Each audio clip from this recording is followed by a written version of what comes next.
AskReddit asks, when did your something is very wrong here feeling turned out to be true? We had a neighbor who made me feel very uncomfortable. One day, he leaned in the doorway of my bedroom, and I got an immediate get the fuck out of here vibe. I turned, walked under the weird loop bridge he was making with his arm. All without responding to him. He asked, "Where are you going?" My family was with his. These families had been friends for about 35 years at this point. And he knew I was alone. I was a 9-year-old boy. He was a 30-year-old man. The second I rounded the corner, I ran out of the house and rejoined the cookout. He was later convicted of molesting his son, who was about my age. And I'd already been molested once in my life by someone else. So my mind was like, dude, I can only suppress so much. Get the fuck out of here now. Wow. Glad he got convicted. I hope that the person who hurt you is rotting in jail. How are you doing now? Mom sat me down when I was 18. Already in tears, proclaiming she had something serious to tell me. Being the sarcastic and nervous fuck I am, I turned and joked, "What? Is dad not my real dad anymore?" Well, folks. Used to live on a farm on the outskirts of Tornado Alley. It's super disconcerting when the sky is looking ominous and it's really windy. Maybe gusting up to 40 to 50 miles per hour. Then at the drop of a hat, complete calm. That's your cue to get the fuck inside. Had a couple tornadoes close and several nasty wind storms that were nearly as bad as a tornado. The whole calm before the storm saying exists for a reason, and it's freaky. Edit. Too late for most people to see probably. But my favorite tornado was the one in Dallas a few years back, caught tossing goddamn semi-trailers around like they're confetti. https. U2. BUY2CWJBHFMM. My siblings and I were swimming at a neighbor's house with their kid. But the adults were inside. Randomly a thought came into my head of where's my sister at? She easily could have gone inside or have walked across the street and be home, but I felt like I needed to find her ASAP. I got all of us kids to search when we noticed she was at the bottom of the pool. Completely blue. She made a complete recovery and is one of the best parts of my life. Edit. Thought I should clarify a little bit and add ways to prevent drownings. She was only 4 and my brothers and I were around 10. One brother got her out. One sprinted home across the street to get my mum, who then started CPR. And I called 911 to get paramedics. We are very lucky and grateful we got a happy ending. But not everyone does. In this situation, adult supervision was the key to prevention. But that's not the case in all drownings. A good fence around the water, pool nets, covers, pool alarms, and closed doors, and even doggy doors, are key to preventing children from accidentally falling in. Supervision around water should always be present. And finally, swim lessons, knowing CPR, and knowing what to do in an emergency are also extremely important. Drowning is not always obvious. In fact, it rarely is. All it takes is 2 or 3 minutes. Sometimes even less. Drowning is 100% preventable, so do your part to save lives. Closing parenthesis.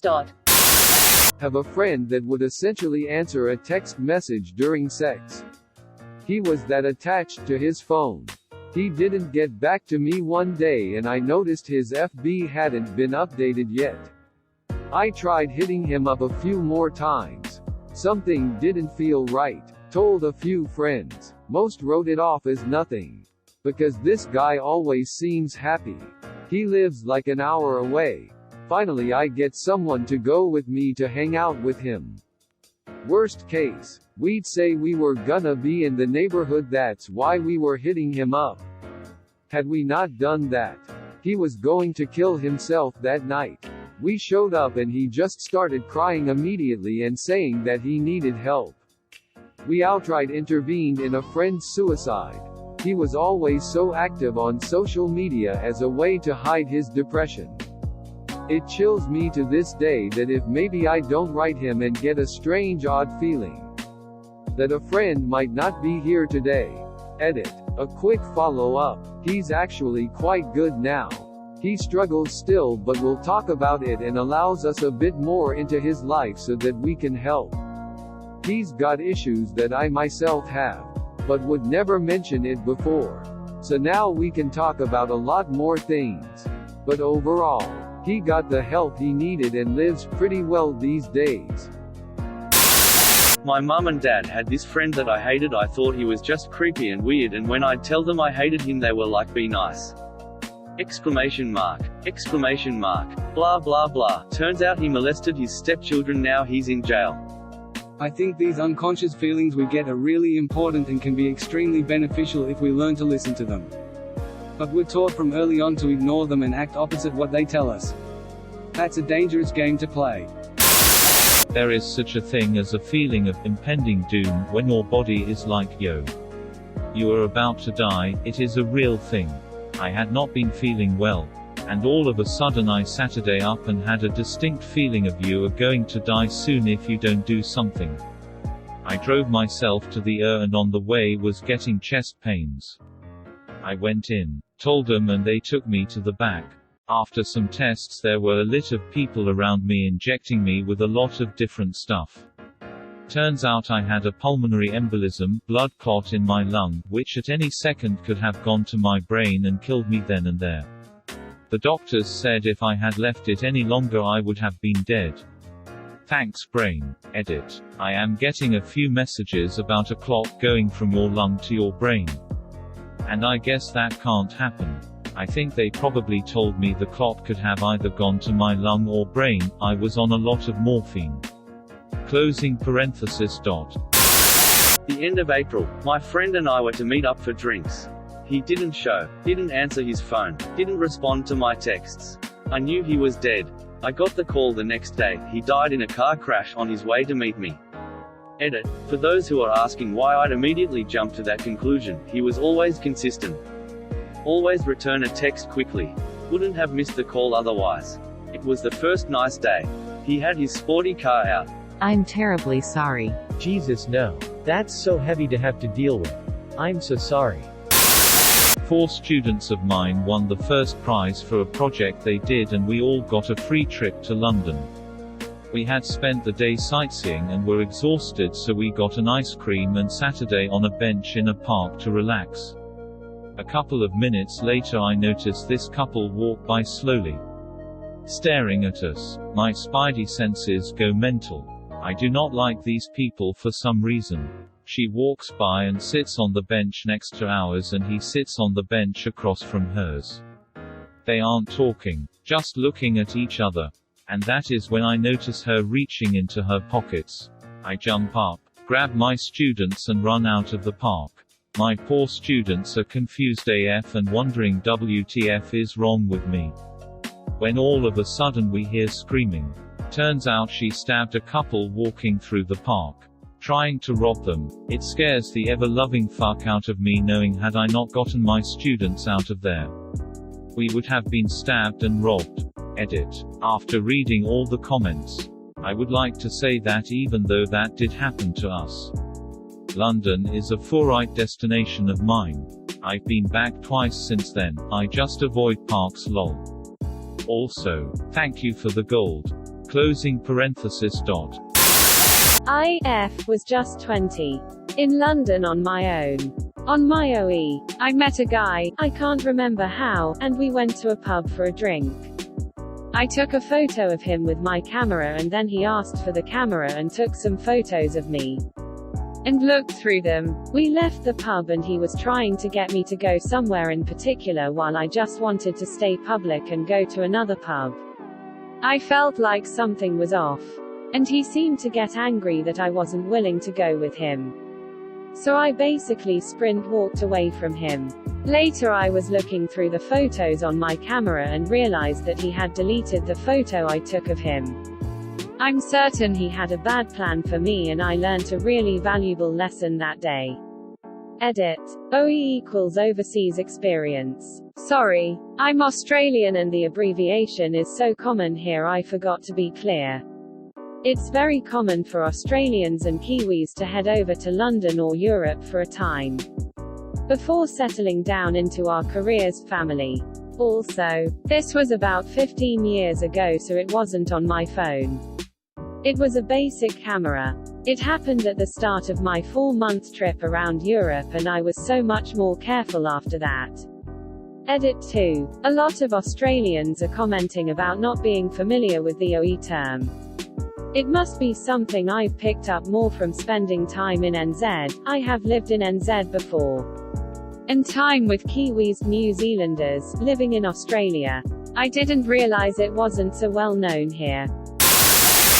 Thank you for being annoying, a nurse, just like you saved my life when I was a preemie baby. The doctor in charge of my care was lying to my parents about the care I was receiving because the doctor assumed I was a write-off due to how premature I was. That doctor was prepared to let me die. A nurse pulled my mum aside and told her what was going on, no tests, none of the promised care, etc., and told my mum to get me the hell out of there. If the nurse hadn't talked, I'd be dead. As it was, I was moved to a different hospital. I improved, and I'm still doing just fine. Be as annoying as you have to be, it saves lives. I worked at a fast food restaurant and I got an antsy phone call from my dad telling me to come home ASAP. There were storms on the way and he was nervous about the timing. I thought he was being paranoid until I got this really uneasy feeling as well. Every nerve in my body was telling me to get home right now. I pissed off the manager when I left without mopping the floors. I rushed home and I had barely gotten into the door for 2 minutes before a tornado hit our house. Looking back on it, if I didn't leave when I did, I would have been driving along the road the tornado followed and I probably wouldn't be here. I got written up at work for leaving without completing my tasks, but a write-up is better than being dead. Come home, son, before the tornado tears the house down. Family friend from my uncle's church was on vacation with us when I was around 11 or 12. I wanted to go for a walk in the woods. My mom said no. He jumped in and insisted he would go with me.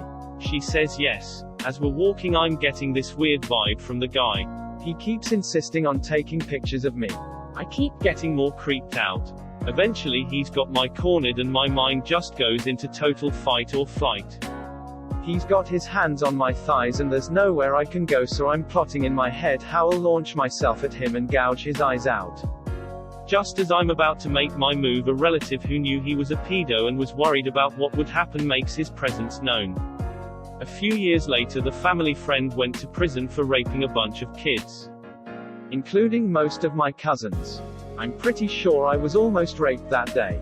How was this guy still allowed around your cousins after this incident? Something is not right. That guy should have been beat, shunned, shamed and handed over to police the very first time. Buying weed in Cuba when I was 16. Super nice guy, one of the first people I had met in Cuba. Had only been there 2 weeks. I asked him for weed. He was like, OMG, I sell weed. He's like, I just got to pick it up from my house. I was, no problem. You are a friend, this isn't weird. So, we enter the house. But part of the side wall is blown out into a doorway to connect all the houses on the street. I would say there is about 10. So, we are walking through these houses. It's just old Cubans watching TV. We get to the last house. It's the only one that has a door. He tells me, okay, I'm just going to get the stuff. You wait here. He enters. I hear him lock the door. I get the oh, I'm about to get robbed feeling. I turn around, I see all the doorway we're passing now have doggy gates to prevent a quick getaway. So, I bolt. I'm doing some Olympic vaulting over these doggy doors. I hear the door swing open. My friend lacks weed yet has a knife. So, I speed up. Old Cuban women are attempting to grab me. They are getting an American 16-year-old stiff arm to the face. I get to the street. He is right on my tail. Book it about 5 more blocks. I see a cop, basically power slide behind him. Look up. I see my friend halfway up the block.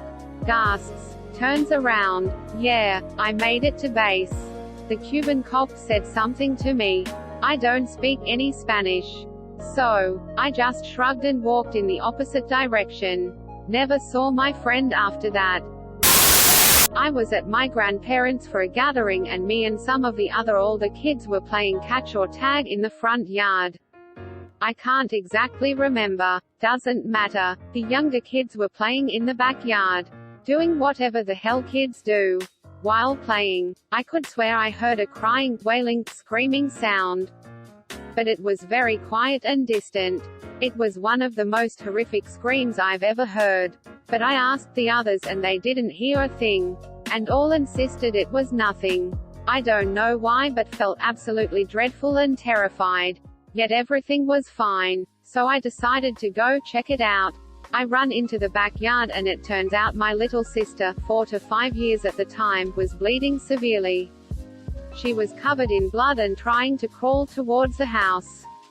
I swear it was out of a damn horror movie. Looking back I can't believe this actually happened. Long story short, my little cousin, 7 to 8 years at the time, decided it was a good idea to play catch with some broken glass he found in the backyard. And ended up cutting her jaw very deeply. Kids are dumb. Years ago. I'm working one morning and my fiancée is off. She texts me around 10 or 11 and she says she had gone out to breakfast with her family and they bought her flowers and she was having a good morning. Blah blah. I was glad to hear that because she didn't really get along well with her family.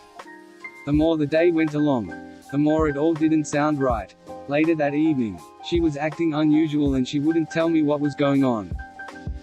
So I checked the cell phone account activity and learned not only had she been texting and calling this random guy constantly but she had been repeatedly lying to me about what she was doing or why she'd go do this and that or get off the phone with me, like to get back to work. There were so many instances where she hung up with me and immediately called him and had lengthy conversations. I then pointed at the flowers that were sitting on my table in my apartment, really nice flowers. Vase with marbles. Probably cost $60 easily. I asked if they were from him. They were. That relationship ended right then and there. Once at a party I was about to kiss this girl. But my spider senses tingled. I took a few steps back. And she was like, "What the foo," before throwing up. So glad I dodged that bullet. Edit. I am getting a few comments about how the story is fake. So I just thought I'd clear things up. This was on a university pub crawl. And quite late, so everyone was kinda drunk. We were really hitting it off. Before I just got this weird vibe. And a tingle down my neck. So I just moved back a few steps. I guess she had too much to drink. And she ended up throwing up. Not projectile vomiting. I sat her down and got her some water. And made sure she was with some friends before leaving. Edit 2. Also, cheers for all the upvotes guys. I just woke up to a full inbox. You're like Joaquin Phoenix from Signs. We found out the guy was a convicted sex offender for molesting his son and he was giving junkies free drugs in return for raping their children and making child porn. Jesus fuck. That's fucking depressing, man. 5 years old. Who the fuck does that? I don't understand how such a thing can manifest within someone. This is literally the worst thing I've heard. I used to clean vacant houses for a living. One day I was working at a house near the end of a dead-end street and there was maybe 6 or 7 houses on the one side of the street before an intersection with a stoplight, so it was a pretty heavy traffic area. I was cleaning out the property just fine when my spidey sense went off the charts. I was inside the house, but I pretty much dropped everything. Got in my car and started to drive out of there. On the corner I saw a weird-looking guy that had a nasty feeling about him. When I got home it was all over the news. That guy was now known for being a cop killer, making the start of his career right on that street corner about 15 minutes after I hoofed it. Told my boss that I wasn't going to go back to that property. He understood. Edit. A word. Empty houses don't half scare me to death already. Your story is terrifying, Lucky. That combination of green sky plus humid stillness is chilling. Also the quiet. No birds, no insects. Just quiet and still, and then it gets so much worse. Especially when you can feel it getting cooler. I've lived in Oklahoma my whole life and this comment describes everyone's worst nightmare. The feeling deep in your chest is undescribable. Just fear. That's it. Thank you for watching. Please like and subscribe to support the channel, and above all, have an excellent day you amazing people.